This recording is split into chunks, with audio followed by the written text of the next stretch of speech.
I'm Sandra, and I'm going to show you some of the things you absolutely need if you're diving offshore. Pair of pocket shorts. If you don't have pockets glued onto your wetsuit or dry suit, these are essential.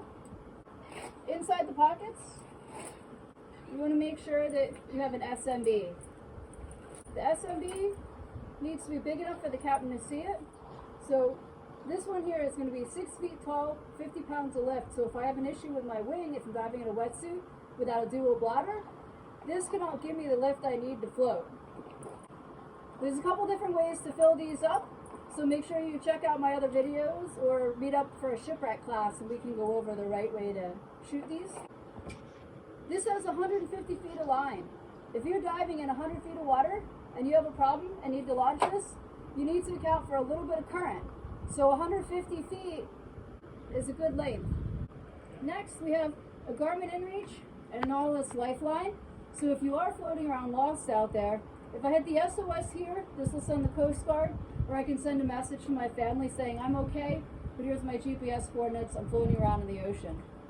This one here, you would need to remember to unfurl this antenna. This is working off of a radio frequency called AIS. This is similar to channel 16, but a slightly different wavelength. The other boats need to have AIS programmed in order to read this. Your life is more valuable than being lost at sea, so I would highly suggest having these on you in case of an emergency. Your life is more valuable than the cost of these, so I would recommend if you're jumping off a boat, why wouldn't you want to have one of these or both of these? Because it's a great way for the Coast Guard or other boats to be able to find you if somehow you're out of sight of the boat. Okay, in my other pocket, this is a 50-pound lift bag.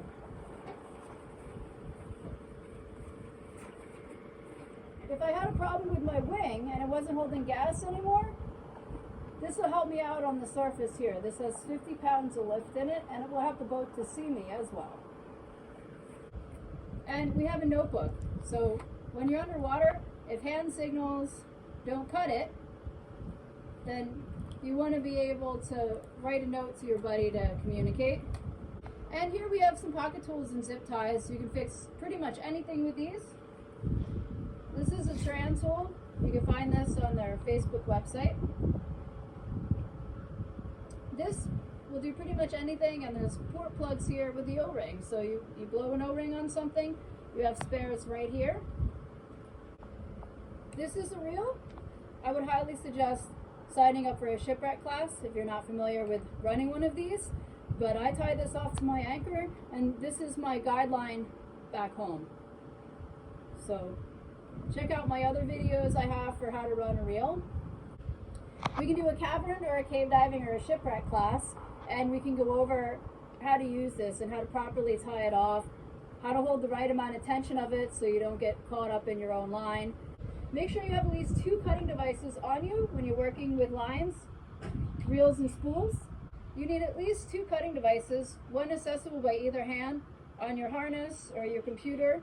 Z-knives work great, and then you can just simply cut yourself out of the line and repair the line and follow that back to the boat. Strobes, these are great. If the visibility is not so good, you can put one of these on the anchor where you've tied off in case your line breaks. Also, it's good to keep one on you because if something happens and you get lost, don't make it back to the boat. You want to be able to create an upline, which is shoot your bag, tie it to a rock, stay in one GPS location in the ocean.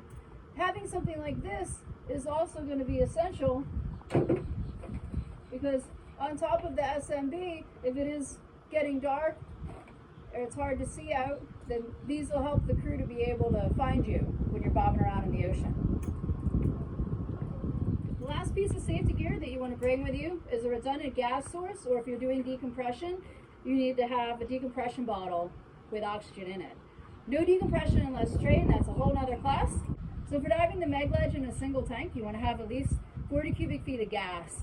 That would be nitrox or air, so it wouldn't be labeled as oxygen. It would have a black hand wheel, and it would have a label that just shows nitrox or air on it. That would be breathable from 100-something feet.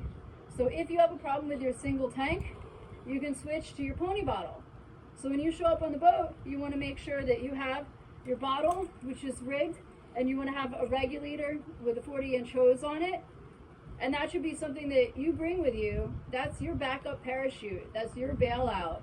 If something happened and you ran yourself out of gas on your single tank, you want to be able to have this. So coming back around to talking about decompression, this bottle is labeled oxygen. This is only for people that have done advanced nitrox and decompression procedures and understand the maximum depths of breathing high amounts of oxygen. If you are planning to do decompression, not only do you need the training, but you need your own gear. This is big boy, big girl stuff. When you're doing decompression, you need to show up with your own oxygen bottle, which has already been analyzed, rigged with its own rigging, and your own regulator. And please, no decompression without the training. It's a serious class. We want to stick to no decompression limits until trained for deco. So if you were doing decompression, you either need double tanks, side mount, your single tank with a redundant gas source about this size. Then if you're doing decompression, you also need an oxygen bottle as well. Another thing that you want to not leave at home is the GoPro. Because it's worth at least a few $100, I always put them clipped off so I can't drop it. Guaranteed, if you leave this on the boat, you're going to see sharks, mola, rays, turtles. You always want to have your GoPro on you because you never know what you're going to see down there. So check out megalodontoothhunters.com if you want to see all kinds of creatures out on the Meg Ledge. And check out urbanmantisScubaLessons.com if you want to see some scuba training videos and more tips and tricks.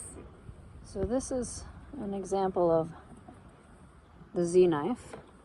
So I have it on the heated vest controller here. Always have 2 of those on you. And for the Meg teeth, this is a catch bag.